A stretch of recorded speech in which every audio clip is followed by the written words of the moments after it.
Welcome to Beer Net Radio.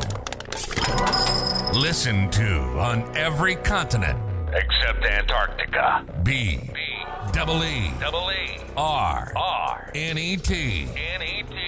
Beer. Giordani. Yo, yo. Yo, yo, yo. I'm Harry Schuhmacher again. Wow. That's perfect. I'm missing my hat today. Welcome to Beer Net Radio, everybody. Harry's not here because I don't know if we should share why Harry's not here right now, but I'm not sure if he's going to leave in from yesterday's episode. I know. That's what he wanted to make the whole podcast about. I was like, surely he has something else that he's about to allude to. But no. No, and it was funny. Malika was like, what do I do here? She's like, I can't laugh. Let me just smile. She's like, I don't condone this. But yeah. No, not at all. Neither do we, just to be clear. Right. We do not condone the thing that happened on the show yesterday. So now you have to listen to yesterday's show and hope that that Harry left in the part where he, yeah, hopefully you're still wondering, right? Yeah, exactly. Call Harry, text him, give him a hot tip, and then ask him what he did. So let's see. We're still waiting on Danielle from Cool Mocks, non-out cocktails. I guess you perused their webpage, Jay? I did. Pretty interesting. I think the one thing that has really interested me with the rise of non-alc is how high the price point is for some of these brands, Yeah. And how they explain that proposition to consumers to convince them that, yeah, this is what you should be paying, because they're all pretty high right now. Right. So yeah, I saw one for like $50 or $60. It's like a 24 pack. I'm like, geez, yeah. Does it have unicorn it's like blood? $1 a fluid ounce. Yeah. Seriously. Yeah, good point. Bill with Athletic has talked about how great the margins are and everything, but yeah, you wonder how long the consumer is going to bear that, especially in this environment, right? It's like, when is somebody going to blink?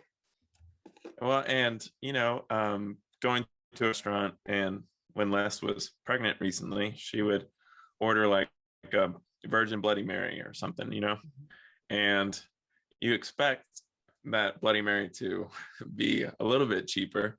No. Sometimes it was, sometimes it wasn't, Yeah, that's crazy. Really? Sometimes it wasn't? Yeah. That's nuts. Like, so the alcohol is free? Yeah, seriously. I never asked. I never like brought out my calculator and excuse me, waiter. Berated the waiter. Yeah. But it was just something that I was always curious to see at the end of the meal, So that's crazy. I used to do that. I would order a Virgin Bloody Mary too, and I never checked the bill, so I don't know. So if you're a restaurant proprietor, you want me to come to your store, because I'm not going to check them. Well, on that note, we have Danielle Goss. Let's go ahead and admit her to Beer Net Radio. Hey, Danielle, how are you? Hi, I'm good. How are you? Hello. Good. We've got Jordan Driggers here. Hey. Jim, let's see. So where are you guys based? So we are based out of Wisconsin, probably like 30 minutes from Minneapolis, so just across the border from Minnesota. Okay, cool. I was just there for CBC Craft Brewers Conference. I don't know if you guys checked that out at all. Or... Yeah, no, we didn't attend, but I know a lot of people that did, and I'm aware of what it's all about. So yeah. What was that conference? It was good. It's a little different these days than like the heady days of craft, right? When it was super hot and everybody was there. Now, like, the biggest craft brewers aren't necessarily there, and it just feels very different. But we're in interesting times and things are in flux. So But yeah, I mean, to the point of things being in flux, obviously non-alc is huge right now. Non-alc is growing faster than overall beer. So tell me, Danielle, how long ago you founded Cool Mox, what the proposition is, what sort of white space you guys are serving? Yeah, well, great question. I know that when I initially reached out to you, it was like, hey, some of my distributors are telling me about you guys. It just felt like something I should at least make an introduction to through LinkedIn, right? I don't even know what I searched, but I'm glad we were able to get connected. You found us. Yeah, exactly. I mean, that's what it's all about, right? Is getting connected to people and just seeing how we can help each other and all that. And, we're always doing what we can to try to get the word out about the brand. So a little bit about us. My husband and I found out we were expecting our first child in the spring of 2019.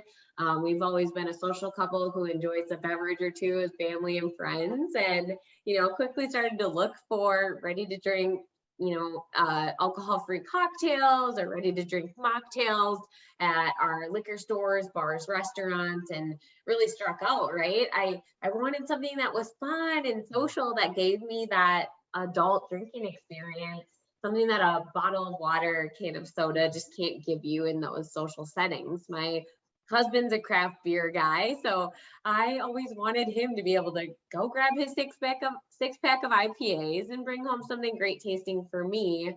I'm a registered dietitian by trade, so some of the options on the market at the time when it came to like NA beers and some of the wines were, at the 0.5 ABV or less. Being a pregnant woman, dietitian by trade, I was like, oh gosh, I need to look into what that actually means. What are the variance allowances? I need to learn all the things. And ultimately, I just didn't feel comfortable consuming those beverages. Spent that summer crafting my own mocktails from scratch.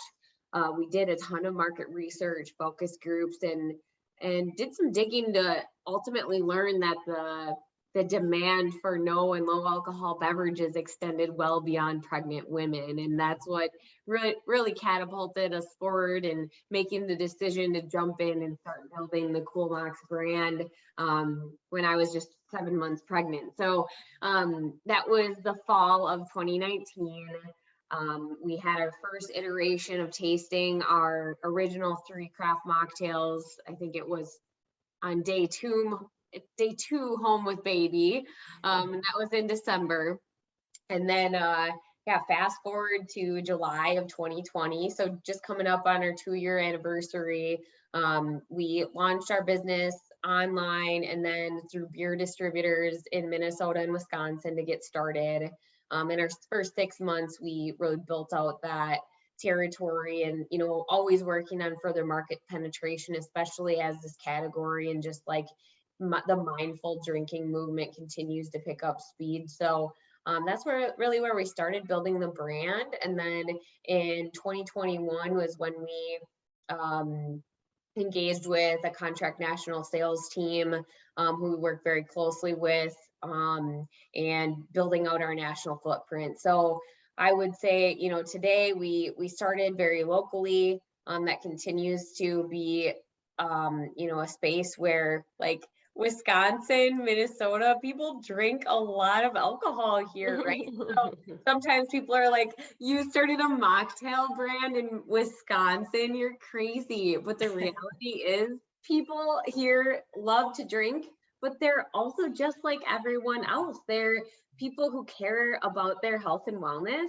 And over 10 years now, people have been putting the right, trying to put the right foods in their body, drink the right kind of beverages and exercise, right? And they're like, yeah, I'm getting that down. The pandemic happened.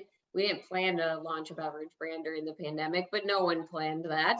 And now they're like, well, what about my alcohol consumption? How is that impacting my well-being? So, with Cool Mox, like I said, we brought the brand to market in July of 2020. Now we have distribution across 15 states, and we're having really positive conversations with regional and mass retailers at this point. I mean, we had to build up our brand and our story and just really proof of concept, but we're just at this point really still building the groundwork, and now working on beefing up our team.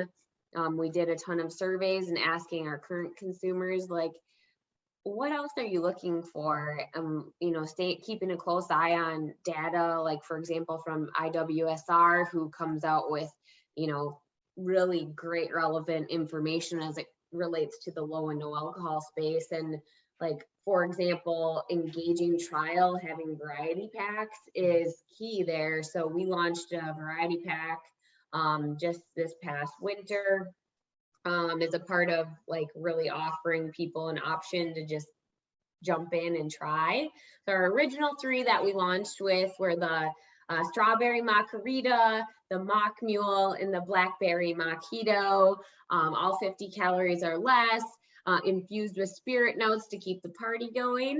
And they're all in that 12-ounce sleek can. They help you feel, you know, social, like you're a part of the occasion, and not like you're missing out. But at the same time, they're not loaded with sugar and a bunch of artificial crap that the traditional mocktail or alcoholic counterpart might include, right, when you're mixing on your own. And people are busy, right? So the RTD part was important to us. Of course, RTDs are on fire and have been, but you know, that's where we started. That's what's currently in market.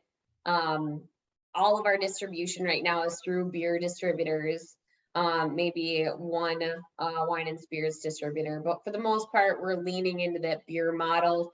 I say a lot of times my work is focused on getting a bunch of beer guys pumped about craft mocktails.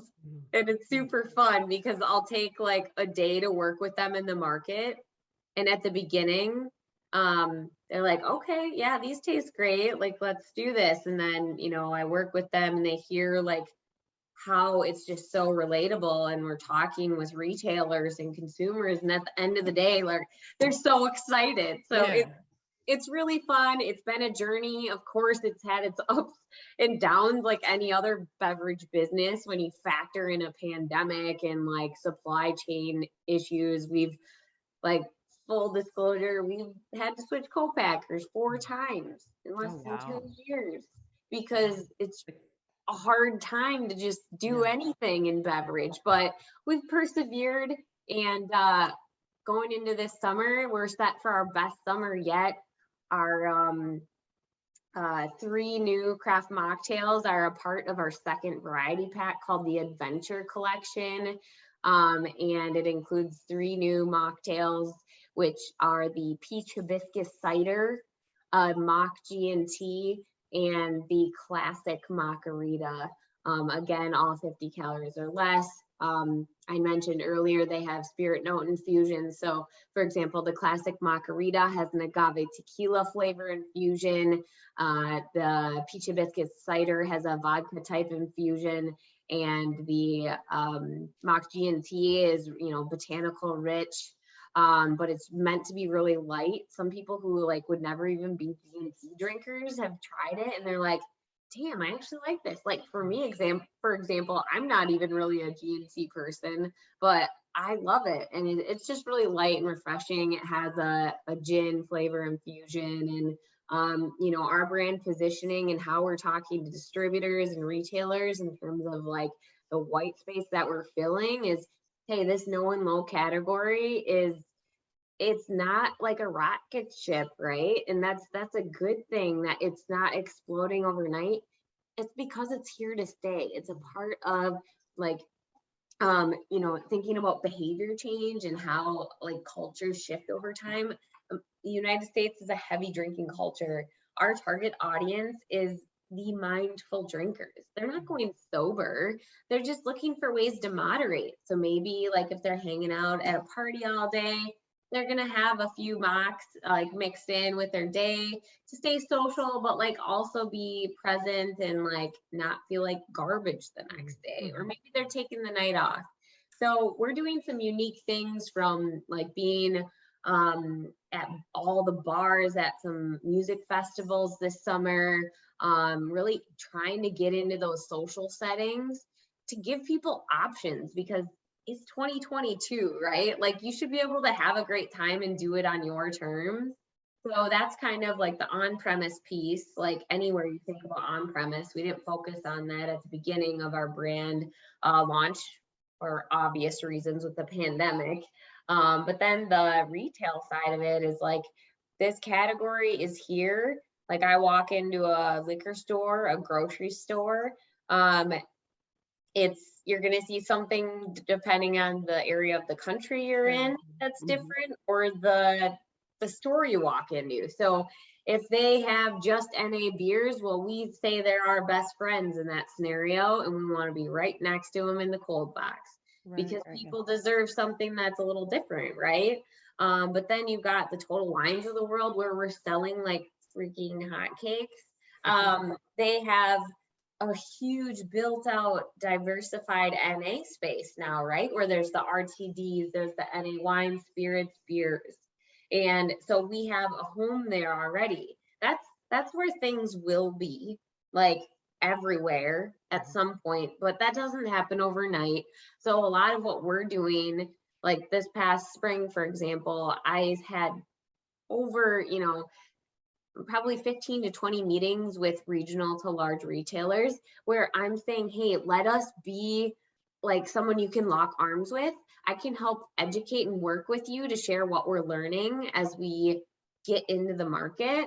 And a lot of them are like, yes, we need to do this, but they need some help in terms of figuring out how they're going to merchandise it, because it's not a one size fits all solution. And the white space is the fact that most of them do not have a ready to drink craft mocktail on their shelf. And our goal is very much to help everyone feel a part of that social drinking experience, and fill that void, and make sure people don't have to go to a second location after their grocery shopping or head to the liquor store to figure something out for that person who's, maybe trying to cut back or do things on their terms. So that's my sure my like yeah, long-winded intro on like what Coolmox is all about. I hope that gives you a good idea of what we've been working on. Yeah. No, for something like this, and you mentioned you sell online, is your beer distribution, and you said you're in like 15 states, is that going to surpass your direct to consumer business, or how do you see those panning out? Yeah, so I would say our direct to consumer business is a very small portion of our really business. Okay. Yeah, our number one goal is to, when it comes to distribution, is to make this available, make it easy for people. I mean, of course, we have the unique opportunity to sell in both channels, and we can sell in all 50 states. Right, sure. You're not alcoholic. So that's been great from a brand awareness perspective. With the pandemic, again, we couldn't do the samplings initially when we launched the business, which we'll heavily be doing this summer. But I would say about 25% of our business is direct to consumer. Okay. I mean, our sales year over year continue to be, very much surpass year prior. But that's a small portion. You pay a premium when you're buying online, because beverages are heavy to ship, and shipping is expensive. We want them to be affordable, like they're premium original handcrafted cocktails without the alcohol, but I want people to be able to throw them in their cooler for a beach weekend, have something that's, just a staple that people can incorporate for family, friends, you name it. And the grocery stores and the Total Wines and that sort of thing. Yeah, I think that the in-store presence is so important to being able to accomplish that. Yeah, awesome. And beer distributors, did you mention specifically why beer distributors? Is it because they're so good at selling cans, or why do you prefer that network? They are some of the most high contact people to work with when it comes to touching retail accounts, touching on-premise accounts. They've got great relationships, and the more beer distributors I spoke with, they, of course, beer has led the way in this emerging non-alc space. And many beer distributors have made investments into their NA portfolios. And what that means, like in the business model perspective, is they're investing in NA brand managers. They're investing in like having people in the market who just focus on NA portfolios. So the athletic brewing companies, Cool Mocks, some other, even getting into like Super Coffee, for example, right? They work with beer distributors. So we just felt like a lot of things aligned there. And just looking at the spaces we wanted to be in, going with some of the other broadline distributors. And I'm not saying it's out of the cards in some states. Like we're very new yet, like under 2 years in an emerging category. We're open to trying new things depending on different states and whatnot. But from what we've learned so far, I mean, they've got high touch points. They've got a lot of things going, and some of the NA brands are very heavy on the sober communities. We acknowledge that and we're pumped to work with them, but we aren't like the sober drink brand. We want to partner with the people who are having parties where people are drinking whatever they want. We just want to encourage inclusion and like encourage choice. And so I guess that's a little color behind the beer distributor side of it. And they've been like great in terms of like, let's do crew drives, let's work together. And a lot of that like education piece, unfortunately or fortunately, however you look at it, with COVID, we haven't had as much of the in-person contact as we'd hope, but we've done just a ton of virtual launches and just a lot of great people in the business. Great. Well, just one more for me, because I know Jordan has a ton of questions for you, but it's interestingly, it sounds like your data is telling you that maybe a majority of NA drinkers isn't necessarily 100% sober. Is that true or? Yeah. So actually the most recent like studies that we're seeing are showing that 80% of the adult drinking population is the same population who's looking to cut back or be more mindful with their consumption. That is a huge population of people who are like looking for options. But the number one thing that these people are saying in the data that of the people who are looking to cut back is they want to keep drinking. Right. And they're disappointed. Yes, they're disappointed with the lack of options in stores. So like our work at Cool Mocks is to educate and like push down some of those barriers to entry, because right now people want it, but they're also not used to seeing it there. So we not only have to work at retail, but we also have to let consumers know, hey, now you can go find it here and it's going to be more reasonable. So, it's going to take some time. Right. And it's not de-alcoholized, right? Because you said there's no alcohol in it and there's no like adaptogens or anything in it, right? Yes. Okay. Good question. We use a unique zero proof process, which makes our drink 0.00 ABV. Okay. There's never any alcohol introduced into our drinks. Okay. And no functional components. We do that on purpose. So that way it's something that is really across the line, something people can pick up and enjoy. I think there's a lot of flexibility with our beverage lineup in the future as needed, but right now that's where we're at. Got it. All right, Jordan. Hey, Danielle. Hey, Jordan. So what is the best selling flavor and what's the best selling SKU you'll have going? Well, I can't speak to our adventure collection yet because really people haven't tried it for the most part. But with our current lineup, it's a close tie between the Mock Mule and the Strawberry Margarita. I would say with the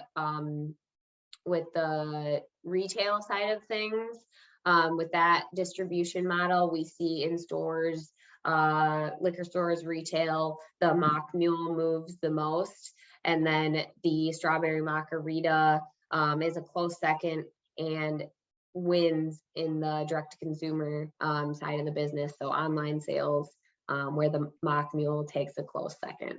And then, not to discount the blackberry mojito, but like we're talking about variances that are pretty dang close.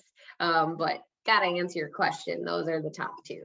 Okay. And then do those come in 4-packs and 12-packs, the individual flavors, or just 4-packs? So at retail, we sell the blackberry mojito, the mock mule, and the strawberry margarita all in 4-packs. And then we also sell them in a 6-pack variety pack called the Party Box. And then, as I referenced earlier, the second variety pack we're launching this summer is our Adventure Collection, and that's another 6-pack. Gotcha. And what are those variety packs? What is the suggested retail price on those?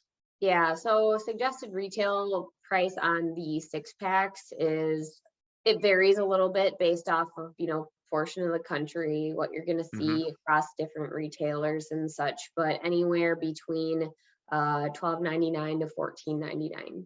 Okay. And do you find that consumers are pretty accepting of that price, or do sometimes they say, well, this doesn't have alcohol in it, and I think I should be paying less?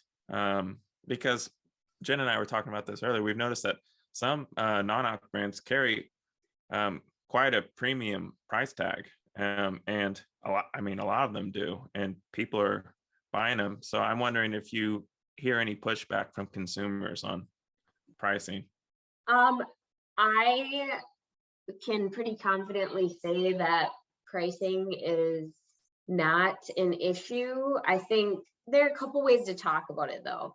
Like, you talk about any issue, there's always going to be one person who brings something up. So right. Of course, there are going to be people who aren't our target audience at all, who aren't going to look into like how the drinks are made, and they're going to say, oh, I'd never touch that stuff. Well, we're not trying to sell to them anyway. And I think just in general, to speak for all of my NA friends in terms of other brands, there is a lot of work that goes into creating these drinks and creating craft drinks, spirits, beers, you name it. It's not something that's done easily, and it's expensive too. So that's one side of it. But then in terms of like the consumer and any pushback, as I said it before, to ship online beverages, it's expensive, and people do not care.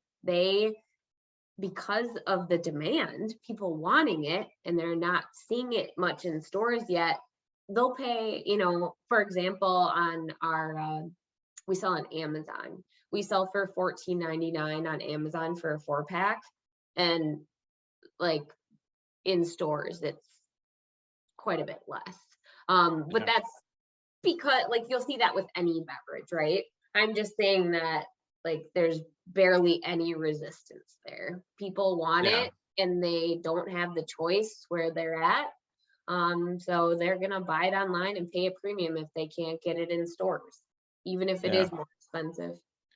I noticed on your website that it had a link to Amazon Prime.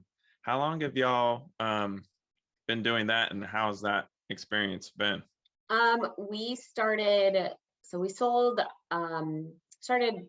selling on coolmox.com in July of 2020 when we started the business.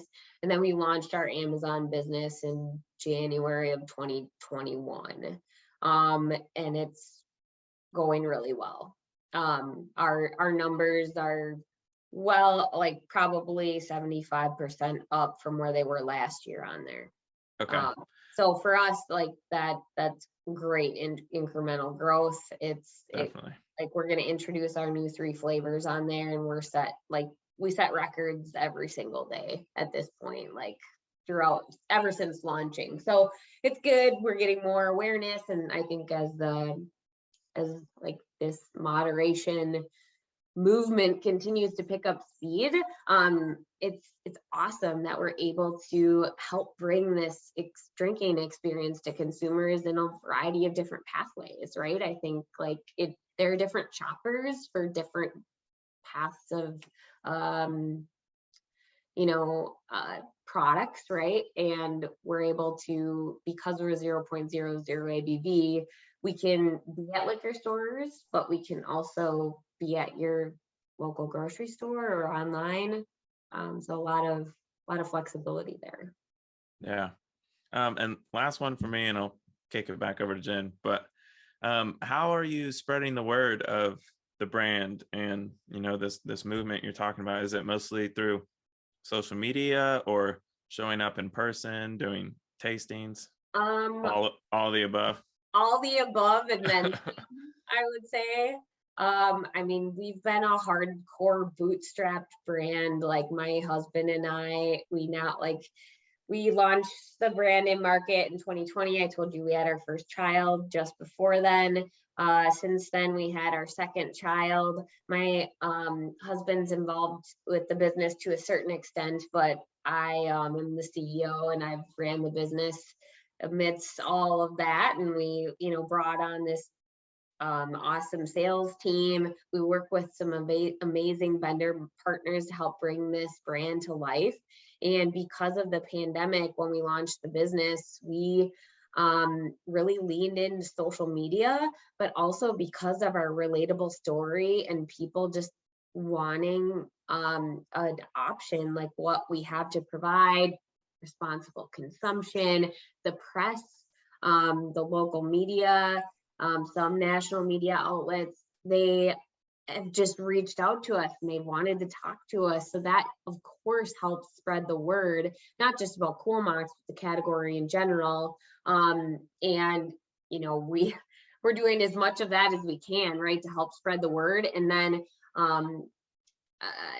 a lot of grassroots efforts, I would say too.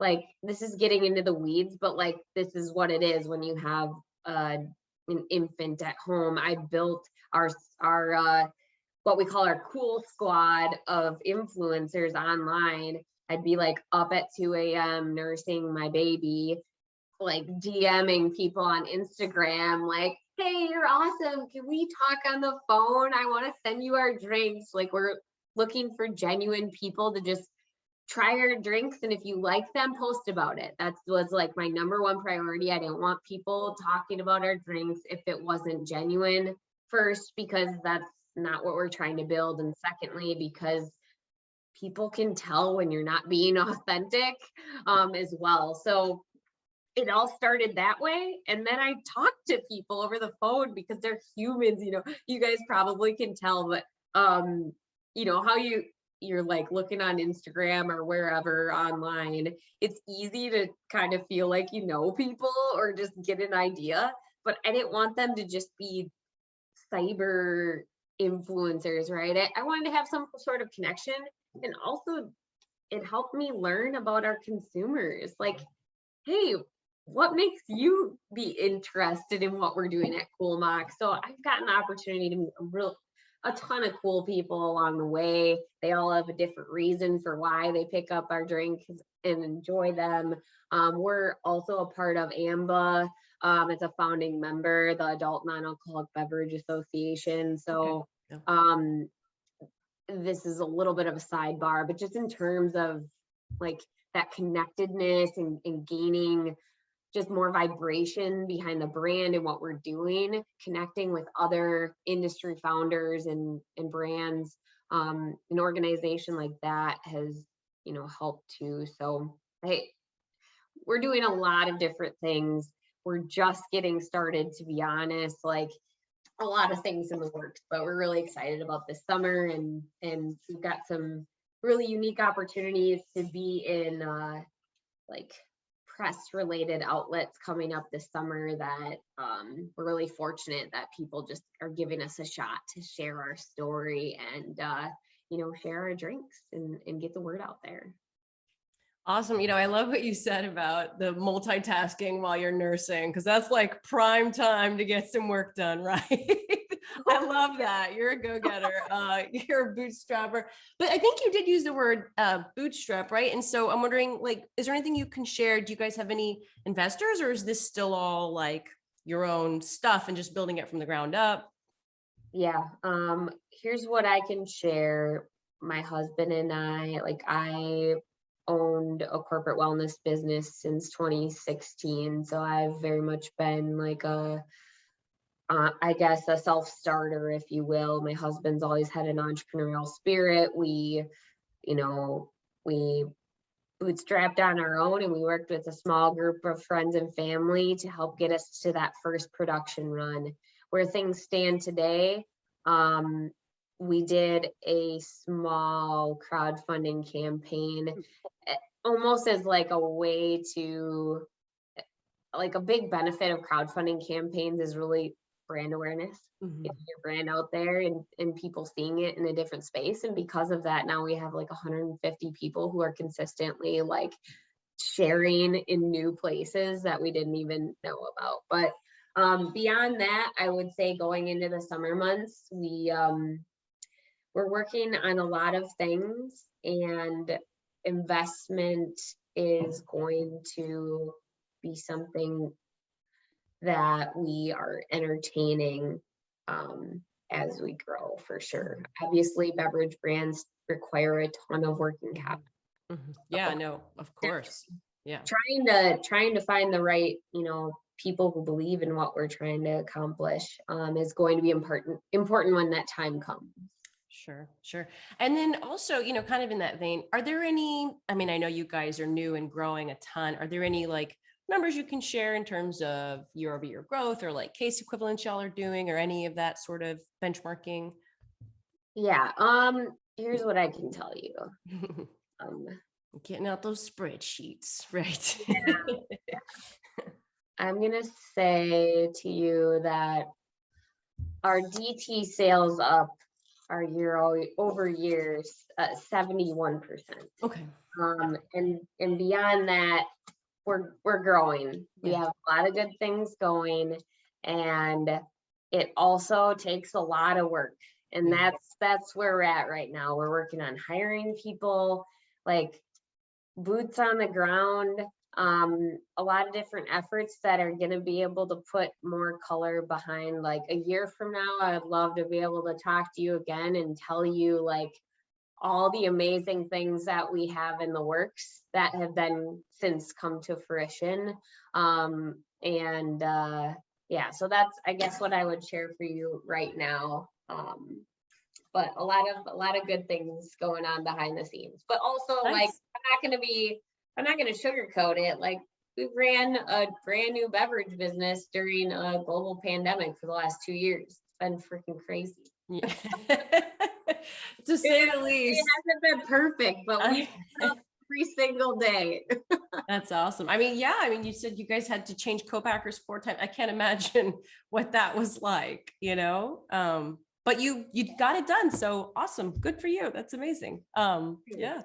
One more, and then we'll let you go. I'm curious about some of your comments around retail and how they're thinking about building out the non-alc space. Like, can you share anything that we may see over the next year for the non-alc category in general, as to how retailers are saying they want to start merchandising that growing segment?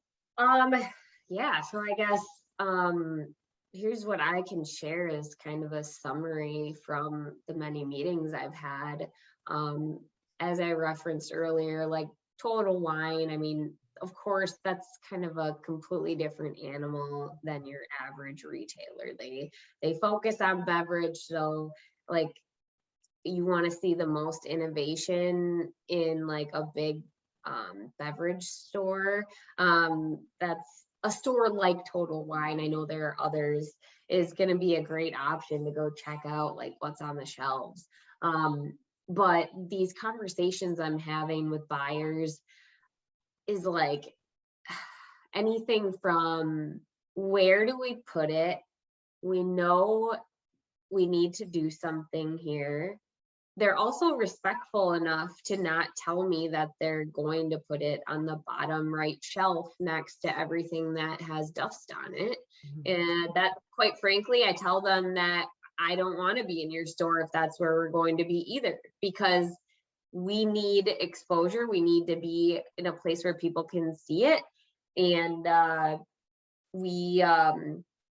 we're aligned there. So that's good. Like, I appreciate that feedback, but I think like they understand it's innovative. They understand that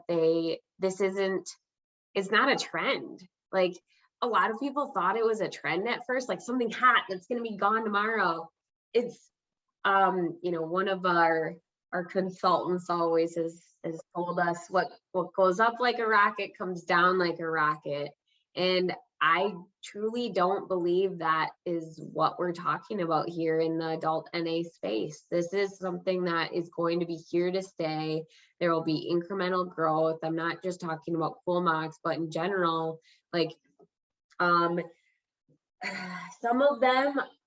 retailers are like, yeah, you know what, we're going to go all in. We're going to build an adult non-alcoholic section and just have it like, this is our section. Where others are still putting, for example, like the Heineken regular beers next to the Heineken 0.0. And then like we'll get distribution, like some of the things we have to troubleshoot. Sometimes we get distribution, then we walk in the store and we're next to like the mixers or something, and it's super confusing. And although it doesn't happen frequently, like those are the little things that we have to figure out. But there are like big retailers, they redo their sets only a certain amount of times a year.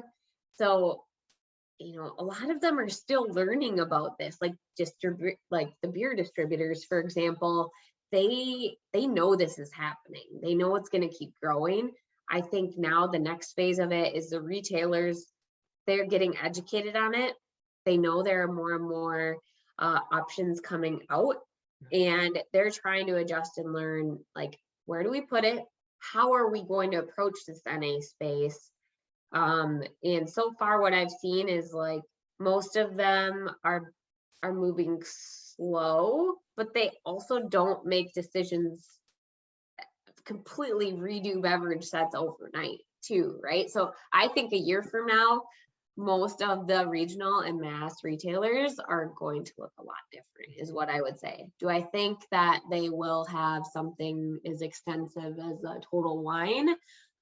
No, I don't think that's going to happen in a year. And I only say that because one, that's my hunch from my conversations, but two, this movement is ahead of where we are in the US over in Europe right now. That's where all this started. And the brand owners and the people that I've met along the way who are over on the other side of the world, they're like, we've been in this growth phase for over 5 years in the country right now. And they're still facing some of those growing pains at retail.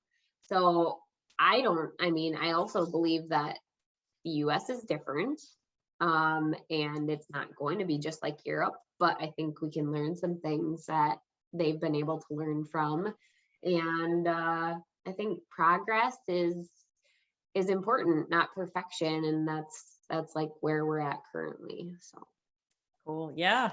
I'm excited to see where we are here in a year too, right? Because I agree. I don't think it's a trend. I think people are being more, mindful about how they're drinking, and we would love to talk to you in another year too, and before that as well. So Sure. Thank you, Danielle, so much for your time and your insights. of course, no, I appreciate you being open to chatting with me. I mean, I'd love to send you guys some of our craft mocktails to try if you're open to it. And Sure. yeah, well, just follow up with me with your addresses and information there. And we're actually just getting our adventure collection again, we switched co-packers 4 times. So we're always, things are ever changing, but I'm actually really thrilled about this change. We don't have our actual wraps being done in line. Everything's loose packed. And now we send everything to a repacker, but it's a facility where that they employ special needs workers for fulfillment. So it's a change for us in terms of like how everything is coming to life for our brand. But like, if you take a moment to look at our website under our purpose tab, like we're trying to do a lot of things and we call it our Cool Mocks Cares initiative, from working with like the Proof Alliance to Sands Bar and Sober Mom Squad. And like, we're a very small brand yet at this phase of the game, but I'm a strong believer in like, you shouldn't wait until you're massively successful to try to make a difference. So we're trying to do as much as we can. And to come back to what I was saying, everything's getting repacked at that facility this week. So whether I send you product ahead of time that isn't packed and you just get our original 3 in the pack, or it's all loose cans, like I'll make a point to make sure you guys get some care packages. Thank you. Well, we're excited to try it, right? Thank you. Cool. Yeah, definitely let me know what you think and what your favorites are. So much appreciate your time. Where are you guys located? Well, I'm in San Antonio. Oh, okay. Nice. And I'm in Austin. The company's based in San Antonio, but we're kind of, far flung all over the place. Well, now that you guys say that, so you're both in, you're both in Texas. Mm-hmm. Yeah. So are you familiar with Sands Bar? Oh, Sandbar in San Antonio? Sands Bar is in Austin. Oh, okay. No. Okay. Well, yeah. Just that's good though, because it helps me understand like how popular things are around your city. And yeah, I mean, I used to be a cool kid before I have 2 kids also, and so I haven't been. That doesn't mean it's not cool. That just means I'm not cool. So don't worry, Danielle. Oh my gosh, no, don't worry at all. I just purely just asking questions, no judgment. Right. But I will find it now. I'm gonna be cool. I'm gonna be cool too.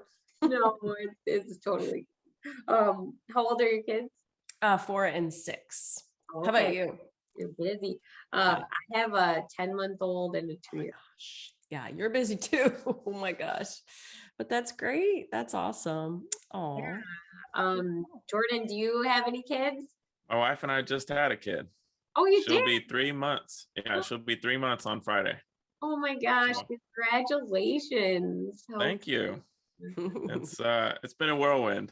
I had a little bit of time off from work and now getting back in the swing of things, but so far so good. Everything's going well. Oh, good. I'm glad to hear that. That's awesome. I guess one other question on my end, I purely heard about you guys through my distributors, like I said earlier. So I don't know a whole lot more than just word of mouth is. Like we talked about quite a bit today. I'm just kind of curious, like what I should expect, or like if this is just conversation, or if it gets translated into something. Or no, we have a podcast, and that's only about a year old, but we have a daily newsletter that's, gosh, Jordan, what, 25 years old now? I mean, it's like the industry standard in beer, basically. We have a couple competitors. But so yeah, we'll run a story on it in the next week or 2 and have a podcast as well. Probably not the entire thing. We'll edit it down just a little bit, right? Sure. So that will go out to our readership of distributors, suppliers, and retailers. Okay, cool. We have several you, publications. So we have Beer Business Daily that kind of focuses, just on big beer, and then Craft Business Daily, which is craft and emerging brands, and then Wine and Spirits Daily. So awesome. Yeah, thanks for that. All good info. I again really appreciate your time, just wanting to learn more about what we're up to. And I'll send you guys some drinks. Let me know what you think. I appreciate the Cool Mocks experience. And yes, definitely share whatever comes out of it with me, and I'd love to stay in touch. Absolutely. Awesome. Thank you so much, and best of luck this summer. Yes, thank you very much. Appreciate it. Cheers. Take care. Bye.